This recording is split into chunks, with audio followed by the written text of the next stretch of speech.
How to create a long-form blog post about best marketing podcast. This is just an example. Obviously, we can create similar blog post and replicate the same formula regardless of the topic. We could have the best marketing podcast, the best marketing books, the best marketing vlogs, the best marketing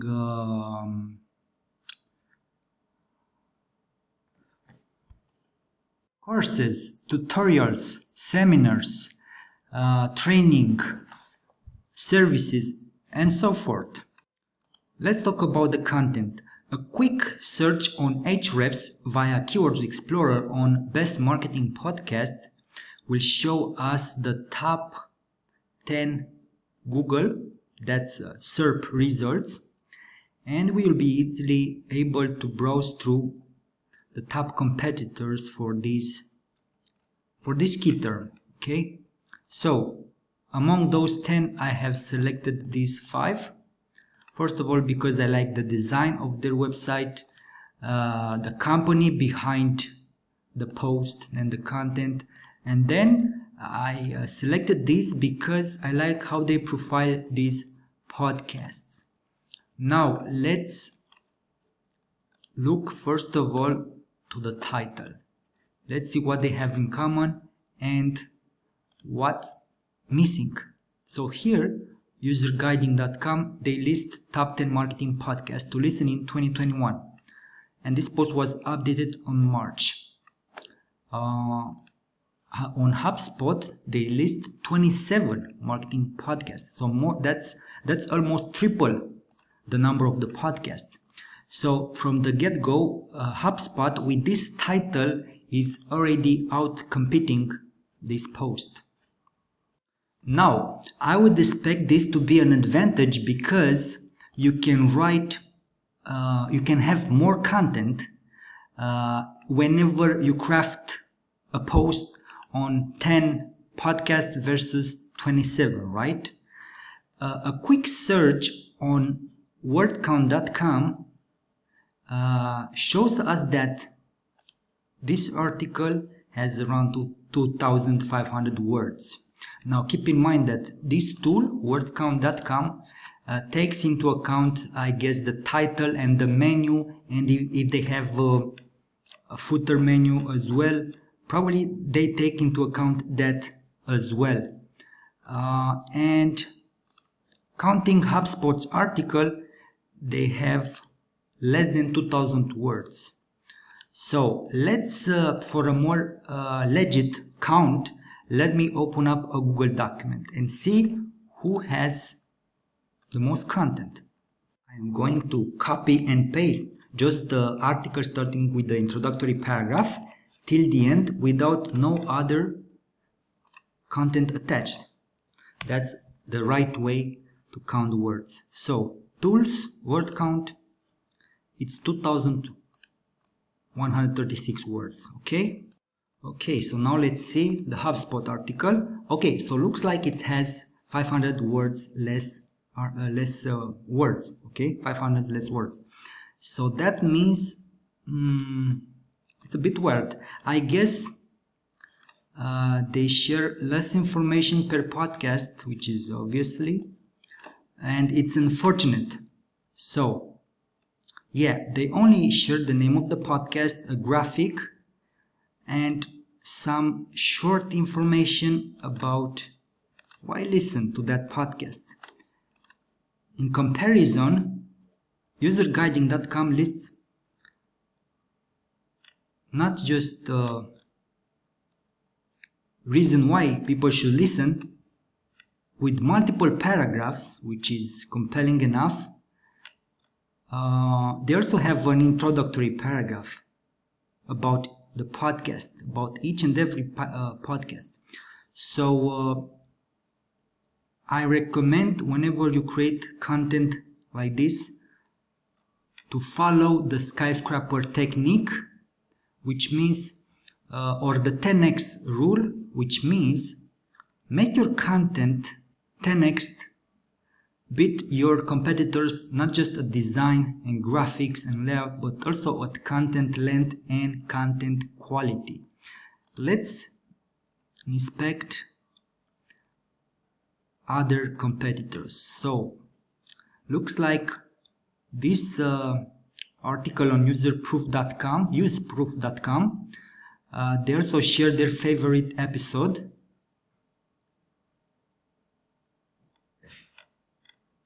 Okay, and I guess that's a quote. So what we have learned so far: add more podcasts or more examples than your competitors, beat your competitors at content length, not just content quality and graphics. Share an introductory paragraph or multiple paragraphs about what the podcast is about. Then add a relevant graphics which should expose the brand, the logo of that particular podcast. Use whenever you save us and upload the graphic of the podcast. Ensure that you use the keywords, meaning you combine the name of the podcast with the podcast authors or guest co-host. Okay, for example, Kai Rizdal. Since this podcast marketplace is hosted by this person, I'm sure that this personal brand gets some searches on Google. So why not take advantage of image SEO? I highly recommend you use, whenever you use images, use the name of the guest or the co-host of those podcasts along with the podcast name. This is crucial. Whoa, that's impressive. Take a look. For Kai Rizdal, there are so many searches that you'll be blown away. For example, we have Kai Rizdal, then Kai Rizdal Marketplace, which is really niche targeted to his podcast. So this is how I would save us the graphic, right? Marketing podcast marketplace, Kai Rizdal Marketplace, okay, with dashes in between. This is how you save a graphic and leverage image SEO. It's important to use the same keyword with the alt tag in the SEO plugin which you are using, and so that your users and the search engine spiders leverage and help you with your SEO. Let's take a look at the next podcast. It's Online Marketing Made Easy with Amy Porterfield. So let's search up for this key term. Okay, Amy Porterfield podcast. It gets on US alone 450 monthly queries, which is amazing. I mean, you can dedicate a full-blown blog post on each one of these podcasts. If you want to 10x your competitors, if you want to outsmart and outrank your competitors, why not create a separate blog post about everything that podcast show and the authors or co-hosts behind that podcast? Think beyond just listing the top 20, 50, 100 podcasts and focus on the co-host or the host as well behind those podcasts. This is so crucial because in marketing, the more you tell, the more you sell. Also, when it comes to this section, your job is to portray the main advantages and benefits of each podcast, and why listen is a basic element that will convince and compel readers to read more information about each podcast, but it's not super compelling in my opinion. So there are far better ways to have a headline like this. For example, just from the top of my head, I would use this one as the headline itself, like the third most listened marketing podcast on Apple. And then I would continue with, here are 3, 4 or 5 other reasons to listen to this podcast, because anybody from these competitors can just come up with the same subhead like why listen. You have to go beyond that. You have to be more creative, more innovative, and use the copywriting principle, show don't tell, meaning why listen, say nothing as a subhead, but this part here, it's compelling enough for readers to really stay glued to the screen and continue reading. You have to really make them intrigued about each and every podcast. Now, another key element when you create this type of content is something which I've seen here, like favorite episode. I recommend you share or list more than just one episode. For example, I've seen here on 99signals.com website, they're listing actually top 3 episodes.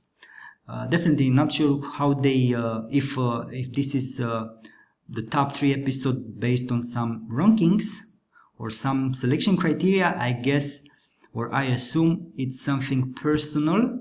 They just list their top 3 favorite episodes. It doesn't matter. What I'm trying to say here is that feature 3 episodes, if not 5, but if you find 5 it's too much, stick to the 3 featured episodes. So that requires you browse through the archives and look up some of the most popular episodes by the number of comments or by the number of downloads or whatever, or simply by your personal preference, and ensure those are the best ones, maybe in terms of the guests on those shows, and add the link and the title. You just copy and paste the title from there and hyperlink each one of these podcasts that go to the right podcast page, because your users, your readers, your audience will value the fact that you spend so much time to do research and you have a very well written, highly researched resource on the topic. Let's see what else. Sure, another key element is where readers should go to subscribe to that podcast or listen to, because there are multiple platforms where these podcasts are featured, like for example Apple Podcast, Stitcher, let's see what else. As you can see, most of these posts aren't linking to the podcast. Other than HubSpot, they're linking to the main page of the podcast. But I like this article because they link to the platform like Spotify. Let's see what else. Yeah, so these are the main platforms: Apple, Google Podcast, Spotify, and Stitcher. You can also benefit and leverage these brands for SEO. Whoever search for Apple Podcast on marketing, more than probably if you've done SEO right to your blog, you'll be able to rank on these terms, similar terms, right? So that's another advantage to come up with the sections such as where to subscribe, or as I have seen here,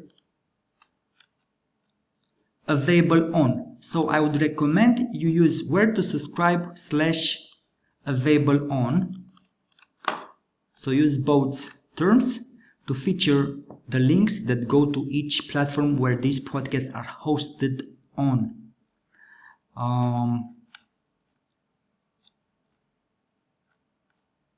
What else I would suggest? If some of these podcasts only feature their logo and podcast name and no person or headshot of the host, you can take a screenshot. You can take the co-host or the host headshots from their social media profile like LinkedIn, and you can add that graphic as well, so that you can fully leverage SEO. You can benefit, like I said in the beginning, on searches and queries from Google and other search engines made by people who are searching not just for the marketing for the podcast itself, but also for the people behind the podcast. That's how you leverage SEO. And let's inspect the last paragraphs, the conclusions, if any, to each one of these posts. Okay, so userguiding.com has an average last paragraph, a conclusion paragraph. I'm not a big fan of using conclusion as the subhead for the last paragraphs. There are far better way to end your blog post with, and here I have my swipe file which I train my team to come up with amazing final paragraphs, subheads. For example, here are some examples. Obviously, this should be customized to the topic and expanded on.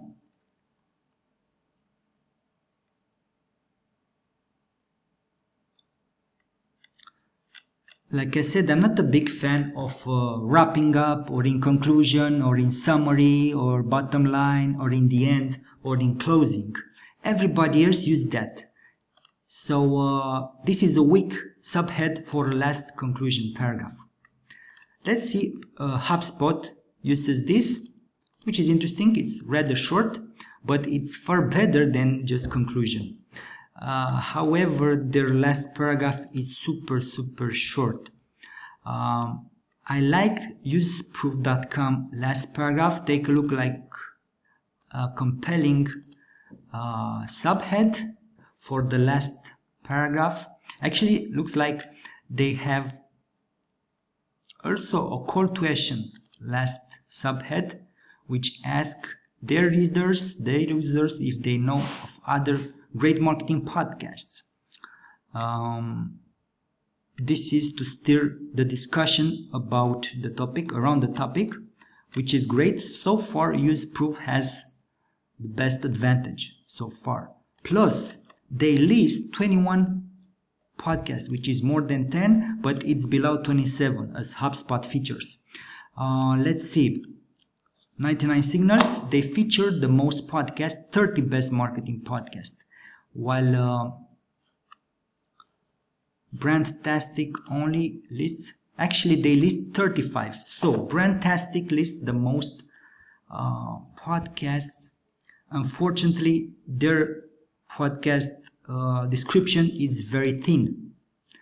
So what I would recommend is you combine all these podcasts and podcast mentions and strive to reach at least 40 or 50 mentions. My favorite is to create top 100 lists on different topics, and regardless of the niche or industry. I also like this last paragraph subhead. It's meaty enough. What this blog post is lacking, though, is eye-catching elements like bolds and a lot more content, obviously. Let's see. This one, time to tune in. Yep, that's an interesting, a short, compelling last paragraph subhead. And they also offer some bonus podcasts here. That's it. I look forward to receiving your feedback on this tutorial. Keep writing great content. If you need help, let me know.